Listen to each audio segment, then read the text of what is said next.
하나님의 궤를 예루살렘으로 옮기다. 6장. 다윗이 이스라엘의 정예군 30개 부대를 소집했습니다. 그는 하나님의 궤를 되찾아오기 위해 군사들과 함께 바알라로 향했습니다. 그 궤는 한 쌍의 천사 위에 앉아 계신 만군의 하나님의 이름으로 불리는 궤였습니다. 그들은 산 위에 있는 아비나답의 집으로 가서 하나님의 궤를 새 수레에 싣고 내려왔습니다. 아비나답의 아들들인 우사와 아히오가 하나님의 궤를 실은 새 수레를 몰았는데 아히오가 앞장서고 우사는 궤 옆에서 따라갔습니다. 다윗과 이스라엘 온 무리는 행진하면서 목전껏 노래를 불렀고 만돌린, 하프, 탬벌린, 캐스터네츠, 심벌제를 연주했습니다. 그들이 나곤의 타작마당에 이르렀을 때 소들이 비틀거리자 우사가 손을 내밀어 하나님의 궤를 잡았습니다. 하나님께서 불같이 진노하셔서 우사를 치셨습니다. 이는 그가 궤를 더럽혔기 때문입니다. 우사는 거기 바로 궤 옆에서 죽었습니다. 하나님께서 우사에게 진노를 발하시자 다윗은 화를 냈습니다. 그래서 그곳은 오늘까지 베레스 우사에 대해 폭발하심이라고 불립니다. 그날 다윗은 하나님이 두려워 이 궤는 함부로 손댈 수 없다. 이래서야 어떻게 이 궤를 다시 다윗성으로 옮길 수 있겠는가 하고 말했습니다. 그는 하나님의 궤를 한 발짝도 더 옮기려 하지 않았습니다. 대신 그는 궤를 길에서 조금 떨어진 곳에 있는 가드 사람 오베데돔의 집으로 옮겼습니다.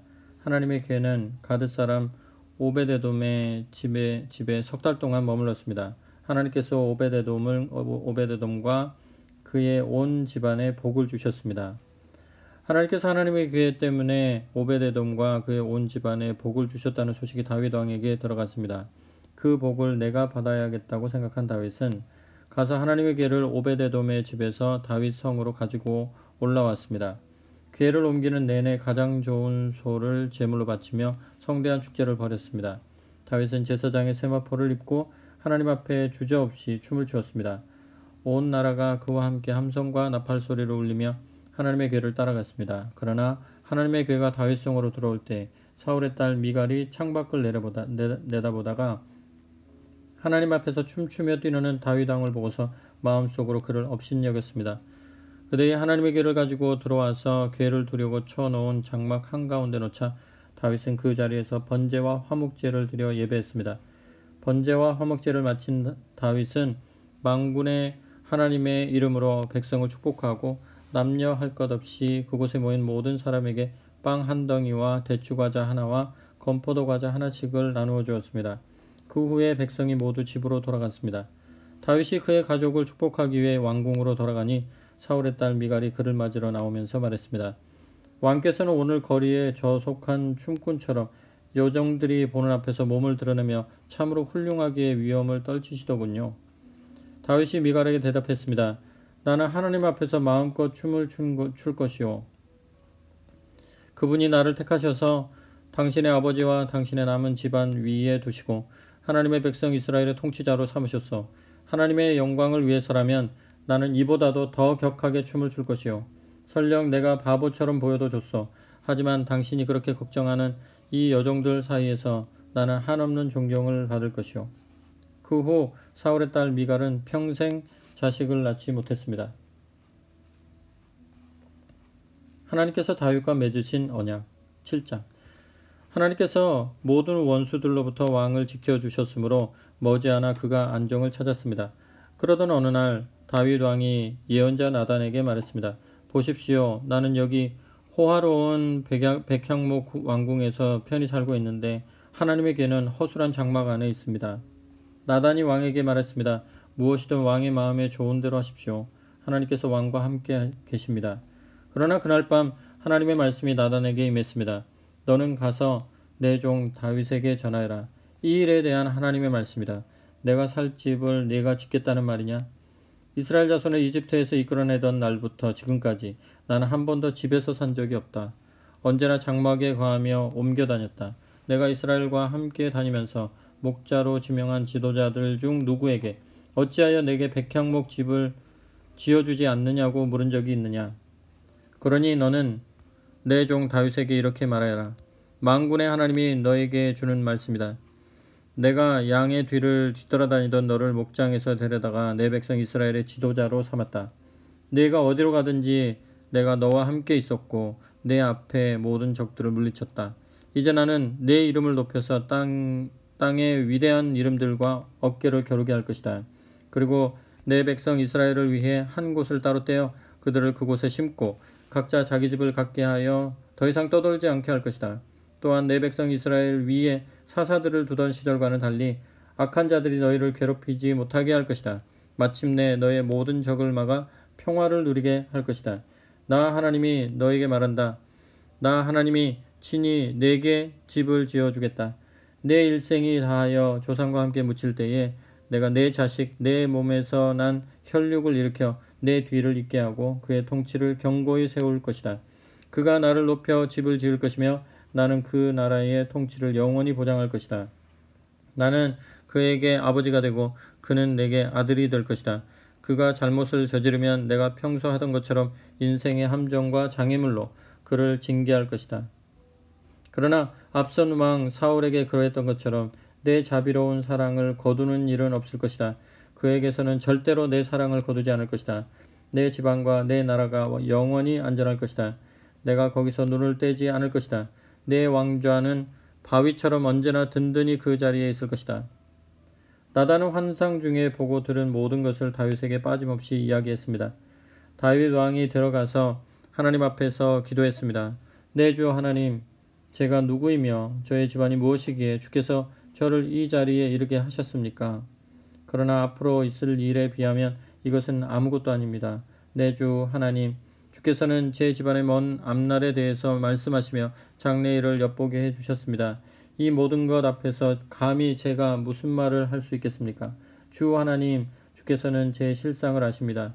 주께서 이 모든 일을 행하신 것은 저의 어떠함 때문이 아니라 주의 어떠하심 때문입니다. 주께서 이 모든 일을 행하신 것은 저의 어떠함 때문이 아니라 주의 어떠함 때문입니다. 바로 주님의 마음에서 비롯된 것입니다. 주께서 그것을 제게 알려주셨습니다. 주 하나님, 주님은 참으로 위대하십니다. 주님 같은 분이 없습니다. 주님과 같은 하나님이 없습니다. 주님 외에는 하나님이 없습니다. 우리 귀로 들은 그 어떤 이야기도 주님과 비교할 수 없습니다. 누가 이 땅에 하나뿐인 나라 주의 백성 이스라엘과 같겠습니까? 하나님께서 친히 나서서 당신을 위해 그들을 구해내셨습니다. 그들을 이집트에서 구원하여 내심으로 여러 민족과 그 신들을 사방으로 내쫓으시며 크고 두려운 일을 행하셨습니다. 주께서 자신을 위해 한 백성, 주님의 소유의 이스라엘을 영원한 주의 백성으로 세우셨습니다. 그리고 주 하나님께서 그들의 하나님이 되셨습니다. 위대하신 하나님, 저와 제 집안에 주신 이 말씀을 영원히 보장해 주십시오. 약속하신 대로 이루어 주십시오. 그러면 주의 명성이 영원히 높아져 사람들이 만군의 하나님이 이스라엘의 하나님이시다 하고 외칠 것입니다. 그리고 주의 종 다윗의 집은 보살펴 주시는 주의 임재 안에 확실하고 견고하게 남을 것입니다. 만군의 하나님이요 이스라엘의 하나님이신 주께서 내가 너에게 집을 지어 주겠다고 밝히 말씀하시니 제가 용기를 내어 주께 이 기도를 감히 드립니다. 주 하나님, 주께서는 신실하신 하나님이시고 언제나 분명하게 말씀하십니다. 이 놀라운 일을 제게 말씀해 주셨으니 부디 한 가지만 더 구합니다. 저의 집안에 복을 내리시고 언제나 주의 눈을 떼지 마십시오. 주 하나님, 주께서 그렇게 하시겠다고 이미 말씀하셨습니다. 오, 주님의 복이 저의 집안에 영영이 있게 해 주십시오. 8장. 그 후 다윗은 블레셋 사람을 크게 쳐서 굴복시키고 그 지역을 지배했습니다. 그는 또 모압과 싸워 그들을 물리쳤습니다. 그는 무작위로 그들 가운데 3분의 2를 택해 처형하고 나머지 3분의 1은 살려주었습니다. 이후 모압 사람은 다윗의 통치를 받으며 조공을 바쳐야 했습니다. 다음으로 유프라테스강 유역의 통치권을 회복하러 가는 길에 다윗은 소바왕 르홉의 아들 하다데셀을 물리쳤습니다. 다윗은 그에게서 전차 1000대와 기병 7,000명, 보병 2만 명을 빼앗았습니다. 그는 전차를 끄는 말 100마리만 남기고 나머지 모든 말의 뒷발 힘줄을 끊었습니다. 다마스쿠스의 아람 사람이 소바왕 하다데셀을 도우러 오자 다윗은 그들 22,000명을 모두 죽였습니다. 그는 아람, 다마스쿠스에 꼭두가시 정부를 세웠습니다. 아람 사람은 다윗의 종이 되어 조공을 바쳐야 했습니다. 다윗이 어디로 진군하든지 하나님께서 그에게 승리를 주셨습니다. 다윗은 하다데셀의 신하들이 가지고 있던 금방패를 전리품으로 취하여 예루살렘으로 가져왔습니다. 또 하다데셀의 성읍인 데바와 베로데에서 청동을 아주 많이 빼앗았습니다. 다윗이 하다데셀의 군대를 모두 쳐부수었다는 소식을 하맛 왕 도이가 들었습니다. 그는 아들 요람을 다윗 왕에게 보내어 안부를 묻고 하다데셀 군대와 싸워 이긴 것을 축하했습니다. 도이와 하다데셀은 오랜 원수 관계였기 때문입니다. 요람은 다윗에게 은과 금과 청동을 선물로 가져왔습니다. 다윗 왕은 그것을 아람, 모압, 암몬 사람, 블레셋 사람, 아말렉 등 정복한 모든 나라에서 가져온 은금, 그리고 소바 왕 르옵의 아들 하다데셀에게서 빼앗은 전리품과 함께 거룩하게 구별했습니다. 다윗은 아람 사람을 물리치고 돌아와 승전비를 세웠습니다. 수르야의 아들 아비새는 소금 골짜기에서 에돔 사람과 싸워 그들 18,000명을 죽였습니다. 다윗이 에돔에도 꼭두가시 정부를 세우니 에돔 사람이 다윗의 지배를 받았습니다. 다윗이 어디로 진군하든지 하나님께서 그에게 승리를 주셨습니다. 다윗이 어디로 진군하든지 하나님께서 그에게 승리를 주셨습니다. 이렇게 해서 다윗은 온 이스라엘을 다스렸습니다. 무슨 일을 하든지 누구를 대하든지 그의 다스림은 공명정대했습니다. 수르야의 아들 요압은 군사령관이었습니다. 아힐룻의 아들 여호사밧은 기록관이었습니다. 아이두베의 아들 사독과 아비아달의 아들 아히멜렉은 제사장이었습니다. 스라야는 서기관이었습니다. 여호야다의 아들 분하야는 그렛 사람과 블렛 사람을 지휘했습니다. 그리고 다윗의 아들들은 제사장 일을 보았습니다.